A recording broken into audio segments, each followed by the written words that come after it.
Tak a dnes budem trošku stručnejší ako štandardne. Chcem chalanov pochváliť obrovská bojovnosť, obrovský charakter. Zápas dobre rozohratý, kedy sme išli po 2 góloch do vedenia. Samozrejme trošku sme poľavili v koncentrácii a v 2 situáciách super dokázal byť nebezpečný v našom pokutovom území a myslím si, že tam nám trošku lepšia organizácia chýbala a trošku väčšia kvalita v tej defenzívnej činnosti a vyrovnal, čo je aj pre mňa veľké memento smerom ďalšej práci a potom opäť vytvorili sme si možno nejaké 2 zaujímavé situácie alebo možno povedať až tutovky Danielom Smekalom a Peťom Kovačikom. Dnes sa nám premeniť nepodarilo, ale v podstate tú celú základnú časť nejak môžem uzavrieť s tým, že sme v podstate spokojní s tým, akým spôsobom sme sa v tých 22 kolách prezentovali a je pred nami ďalšia výzva, máme nastavené jasne ďalšie ciele a verím, že poctivou prácou, tak ako to teraz, sa nám ich podarí naplniť.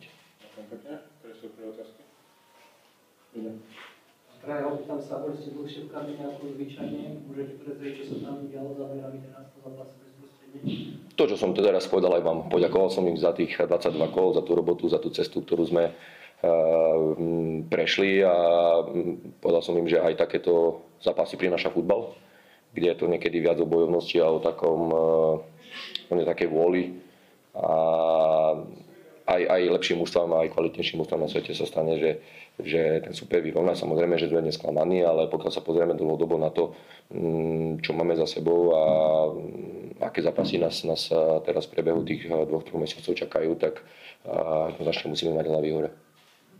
Záver vyšiel z ihriska zranený Parajne. Máte nejaké informácie, ako to s ním vyzerá, čo sa mu stalo?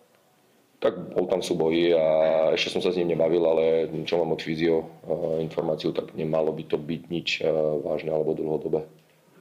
Posledná otázka, čo tu naznačili, odkazoval po návrate do najvyššej súťaže 3-krát. V tej prvej 6, čo to možno znamená pre tento, povedzme, rodinný klub, tak celkovo? Tak veľmi veľa. Je to práve, tak ako si to pomenoval, v tom rodinnom klube je to veľa o tej koncepčnej práci, o tom, aby tí ľudia, ktorí všetci na tom participujú, či už vynikajúci realizačný tím, ktorý mám tu česť viesť a ktorý mi obrovským spôsobom pomáha. Snažíme sa tých hráčov zlepšovať. Myslím si, že to meritko, tá tabulka tých 22 kol je pre nás spravodlivá. Ja sa teším aj z Košíc, že to zvládli a čakajú nás veľmi zaujímavé súboje v tej nadstavovej časti a to by mala byť znova opäť, myslím, taká správna motivácia aj pre nás a samozrejme aj pre našich fanúšikov, aby možno na ten štadión nás prišli podporiť vo vyššom počte. Samozrejme, vážime si aj tú podporu, ktorá bola aj dnes, aj v Trnave, lebo vieme, že v ťažkých, možno poveternostných podmienkach si nájdu cestu na štadión. Tá klíma v Podbrezovej úplne ideálna nie je a o to viac si myslím, že tým spoločným úsilím máme možnosť opäť o niečo tú celú našu prácu posunúť v tej nadstavbovej časti.